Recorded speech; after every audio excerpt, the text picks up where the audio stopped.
right. And that is what you have seen is that there has been a spike across the nation in violent crimes. And in Loudoun County, you've seen a decrease in reported crimes by 12%. That has been under my administration. That has been with the support and assistance of our community members, our law enforcement partners. All of us together make this happen. As you all know, that in Loudoun County, we have a series of different charges that come up that are misdemeanors and felonies. If you ever come before our courts, you'll see that there are misdemeanors by the hundreds and thousands over the course of a year. They actually run in the realm of being over 30,000 cases in our general district courts. In our circuit courts, we have thousands of felony matters, and those felony matters deal with rape, robbery, murder, violence against our children. And when I'm out in the community, I talk to our community members. You know what they say? Those are the cases that they want to make sure are prosecuted to the fullest. Those are the cases that they know ensure the safety of our community. And they speak to us because we are held to the accountability of the people. Time. Time is a commodity that is of a fixed nature. We had a case recently where it's coming to conclusion where our attorneys and law enforcement partners spent thousands of hours on one case. One case. And what that means is that that case, because it dealt with the murder of a woman, dealt with the murder of a woman who's pregnant, is something that we want to make sure that the message to the community is that we stand strong against those types of matters, because violence is something that we do not take lightly in Loudoun County. When we dedicate resources like that, what it does is it puts us in a situation with traffic infractions, low-level, nonviolent misdemeanors, are then directed towards the court and our law enforcement partners. It's interesting because the response has been as if this is new. This is, oh my gosh, a change in everything we're doing. I would suggest this to you. Historically, this has been the reality of public prosecution, not only in Loudoun County, but in every other jurisdiction.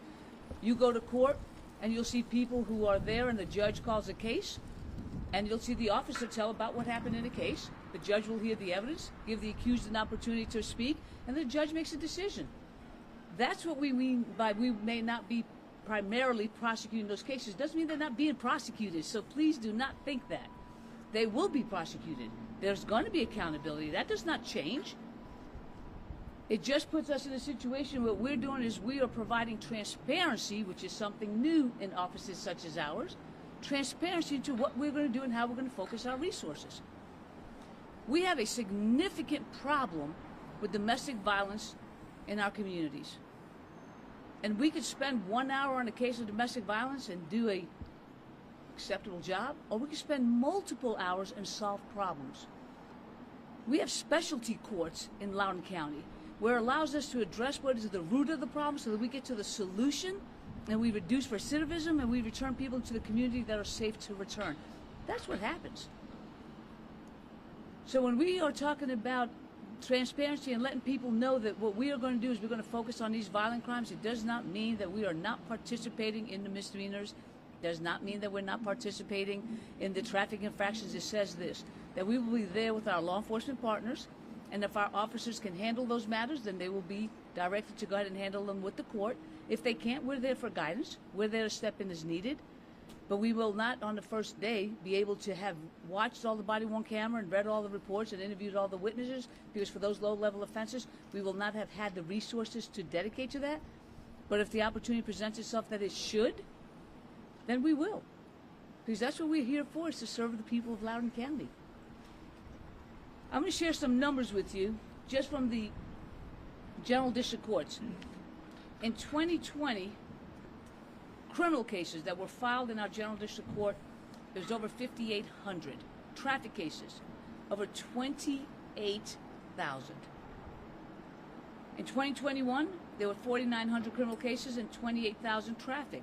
In 2022, only through November, 4,900 criminal cases and 25,000 traffic cases. That's not counting our felonies and our circuit court matters and our jury trials. So if we take those numbers, you're looking at approximately 30,000 cases in our general district court. Some officers may like people to think that they are involved in every one of those prosecutions, but I would suggest to you that that's a misstatement or a misnomer. We want to make sure that we're very transparent, letting people know that we will be involved in those prosecutions, those cases that warrant it. But for transparency's case, we are not going to be able to say to you that we're handling 30,000 cases. But we want to make sure that people are on notice that we are there for our community, we are there for our law enforcement, and we are there for the safety and protection of all that we do. When I came into office, this was in 2019, I promised that what we were going to do is we were going to do things differently. And we have made some transformative changes. But with those transformative changes, it requires that what we do is we take some significant reallocation of resources to make sure that what we're doing is we're applying them to where they need to be. I made a huge commitment to the victims in our community, saying that we were going to be there for them. And we have been and consistently are. And we will continue to do so. We have an ethical obligation that in these cases that what we do is as we prepare them, that we're putting them in a situation where our officers have the information that is needed to make sure that we can secure a conviction if one is appropriate, that we're considering the situations of the accused as to if there's something that is a mitigator and they should have a different treatment, that we're providing that opportunity to them, that we make use of our specialty dockets, our drug court, mental health docket, and now we have a veterans treatment court. These are things that are occurring because what we're doing is we're serving the needs of our community. We will continue to do that. I know this is a political year. I know you've, since day one, and also more so since we've had Attorney General Miyares come into office, there's been a direct attack on our office about the things that we do. Any of you that have a history with Loudoun County or any jurisdiction in Virginia, these things were pre-existing, but we're under a microscope, but we welcome the microscope. We promise transparency. You want to see what we're doing? Come see what we're doing. You have questions about what we're doing? Ask the questions. It's unfortunate that this letter dated December 30th was prematurely released. That's why we have the shock factor as to why people are saying, oh my gosh, I didn't know. You didn't know because it wasn't your time to know. We invited our General District Court judges to have a conversation. How can we do this and best serve you and best serve our community? And from that conversation, the next step would be to talk to our law enforcement partners. The next step is to talk to our defense bar in our community, and then to be able to share that with the public. So this is a bit premature in having this conversation, but we're going to continue to investigate how we can make these changes, secure the resources that we need to make sure that we're dedicating them to our most violent offenses, and are able to make sure that we are always having a guarantee of safety and justice in our community. Thank you for your time here today, and if you have any questions, I'm available for them. Which misdemeanor cases typically will you continue to prosecute? Can you give some examples like a high-speed chase, looting, felony or misdemeanor domestic violence? So if I could state this to you, in our juvenile and domestic relations court, we are making no changes.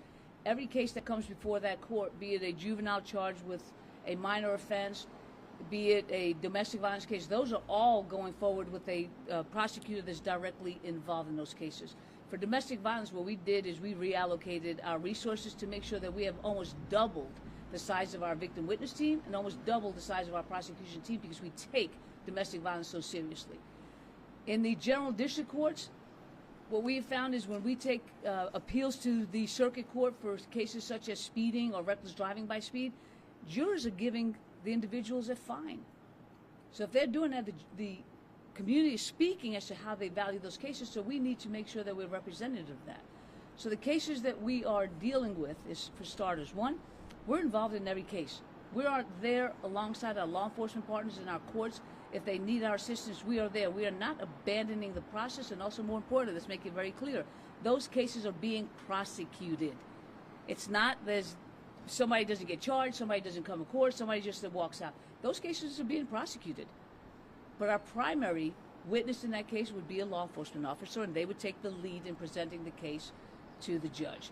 Those particular cases would be trespasses. That might be something that is, that is a non-offensive one where you don't have a person victim, that there is other egregious matters with it. It's going to include matters that have deferred findings, underage possession of alcohol, because really us being participants in that without being requested to doesn't change the outcome. We have situations where additionally what we're dealing with is making sure that if they are crimes of violence where there is a person victim, such as an assault, or you have a hit and run that a person is involved, we are directly involved with that because we want to make sure that we have the opportunity to hear from the victims and they also have an opportunity to be heard by the court. When is the law enforcement training starting and why hasn't it started yet? So law enforcement has always been trained to present cases before the court. So if you come into our regular courts, if they don't have an attorney or if the prosecutor says, Judge, I waive jail, that's already being done between the officer, the accused, and the judge. So that's already in place. Having the conversation to be able to provide with a layout or a bullet point of saying when you go before the judge, not to be, make it sound like they don't know what they're doing, but state your name, state your jurisdiction, make sure you identify that it happens in Loudoun County, what was the charge and what are the elements, and that's it. That's already happening. We would just have ourselves available to them if they wanted to have additional guidance. Clarify a bit for me, what exactly are you not going to do for these kids? You said you'll still be there, but you won't necessarily have prepared in advance to help out? I mean, and wouldn't that, if they then needed a prosecutor, lead to losing the case if you weren't prepared in advance? So this is what we're going to do. Within the court system is the following. When somebody's charged, the first time they come before the court, it's called an arraignment. That's the first time up. So at that point, if that person is ready to go forward and the officer is ready to go forward, the case can go forward. If there are nuances in that case that it involves us and it would need to involve us, then the case would be continued and we would take that time to be able to prepare, watch all the video, make sure we interview the witness, read all the reports. What we're saying is that the majority of those cases don't require that second step. Because if they can have them resolved directly between the parties, the officer, the accused, and the court, then that can go forward and then we don't have to use the resources that taking them from other more serious crimes to prepare those cases. Right now, the expectation is that we're always prepared. And that just is not a fair expectation because we're being required to be prepared and that we're not being used because it's being prosecuted by the officer. So we're just making some clear indications as to what should be expected, but we are always there in the event the court asks us to, or if there's an attorney who says there's a nuanced case or an officer says this has a tricky part to it, that's what we're here for. We're here to be able to assist them. Why have so many people left? Why have so many people left, even some of the folks that you hired? Have you heard about the Great Resign? If you look in the county, if you look across the nation, that is universal. I wish I could say it was only my problem because then we could say everybody else doesn't have that problem. It isn't. It's universal. The other challenge that we've had is, especially when you speak to our lawyers, we just very recently, within the last month or so, have been granted the opportunity to pay them salaries that are comparable with other jurisdictions. We were paying I shouldn't even say paying because we couldn't hire, $20,000 to $30,000 less. I love Loudoun County, but I don't know if I could afford to take a paycheck $30,000 less just to be here. So those have been some of the challenges that I think we are resolving them through the assistance of our HR departments as well as our county administrators, because I think they are now seeing that this is a universal problem because in all of their departments they're having the same experience. What cases, I just wanted to, maybe I didn't phrase this, but what cases that you that your office did prosecute misdemeanor cases will you not be prosecuting? Can you give some examples? There are none. We would still prosecute those if we are needed. So that's the point that I'm trying to make is that all those cases will continue to be prosecuted. What we're doing is we are extending the opportunity to our law enforcement officers to take the lead in making those presentations. But the prosecution has not changed. They will all be prosecuted. Well, by your office, though, can you just, I know you talked about some traffic cases and alcohol, underage alcohol. I just wanted to let the public know, okay, what are the cases that your office directly prosecuted that you no longer will be doing unless they need help? Okay. So what we did is we talked about traffic infractions, registered inspection stickers, dead tags, no operator's license in possession, things of that nature, things that don't result in anything other than a fine. We had reckless driving with speeds under 90 because those also most of the times resulted in a fine. First offense driving on suspended or having no operator's license. That too is a situation where there is no jail. Most of these cases that we decided to consider and have open for conversation are cases that did not result in a jailable disposition. Because when it hits the point that somebody might be subject to jail, of course we're going to be involved. Because then we know how to argue as to what is the appropriate amount of jail. If jail is required, why? So those are the things we have there. Registration and titling, we talked about eluding. And eluding, just to make it very clear for everyone, that if it's one that puts an officer at risk, it's not a misdemeanor, it's a felony. Then we have the criminal offenses, was if someone is eligible for deferred finding for trespass or petty larceny, possession of a low-level substance, drunk in public, underage possession of alcohol, noise complaints, violations of ordinances, failures to appear, which are always dealt with by the court directly with the accused, and trials in absence that are not punishable by jail. They're only fines only. You said that the December 30th memo that got released too early, or it shouldn't have been released. It's the start of the conversation. Does that mean that the conversation will continue and that you might be back here, I don't know, in a month or something, saying, no, we're going to do it this way now, or what does that mean? Definitely. You see, if you think about how you run an office or how you manage a business, you have to be able to pivot. So if something comes up, let's assume we start having a series of offenses that previously was not a problem for Loudoun County, but then it becomes, then we have to allocate resources towards that. So we are always having this as a constant conversation to just try to figure out is how do we better manage the needs of the community. So this is always a dialogue. This is always open. If you might think about when we first came into office, what we chose to do is we chose to make sure that what we were doing is offering individuals who were going to be charged with possession of marijuana, because the law was changing, that we weren't convicting them of that, but we were giving them opportunities to do the same consequences in advance of coming to court, so that by the time they came to court, those charges could be dismissed, because we knew in a couple of months that's what the outcome was going to be. So we pivot. What are the needs of the community, and how do we best meet those needs is always a conversation in our office. Julie has a question. Ms. Biberaj? Yes, ma'am. Hi, Ms. Biberaj. It's Julie Carey. I'm sorry I can't be there. I have two questions. I'm going to ask them one at a time, though. There is already, I think you would agree, a somewhat strained relationship between your office and the Sheriff's Department. How concerned are you, though, that this will further strain that relationship by putting them in this position? So, Julie, if I may respond as follows. One is, this is not a change in how we interact with them. These things are already taking place in the courts on a daily basis, where the officers come in, if the Commonwealth waives jail, or if they're unrepresented, or it's a low-level offense, they already are presenting them to the court, so there really is no change to law enforcement. Okay, my second question, then. Your opponent in the Democratic nomination makes the point that this could actually in some ways run counter to your criminal justice reform efforts, in that a lot of these minor misdemeanors happen to fall frequently on the most vulnerable population that might actually need a prosecutor in there to be an advocate for them. And I hear you saying you're going to get involved in some deferred judgment cases, but they might need somebody there beyond a law enforcement officer and a judge to recognize the nuances. What do you say to that criticism? This could actually work against your efforts to get people help. This is something that we have not lost sight of, the reform that we promised to our community. We're still invested in that. How we get there is always an open conversation. Even right now, there are individuals who come before the courts. If they are able to present their mitigation through officers or through their attorneys, we hear them. That's not lost. The officers are still there, because we get law enforcement come to us and say, by the way, this is the situation with this person. They come from an abusive home. Or the attorneys come in and give us mitigation. This is a mental health issue. So we're still available for that. None of that is changing. So we are not losing sight of the fact that we have promised our community to make sure that what we're doing is we're doing right by all. That is not changing. And one more quick follow-up on the law enforcement front. I heard another reporter ask about the training, and you were saying they've already had some, but is this going to result in some renewed training, and do you yet have a date for that? I mean, what specifically are you planning?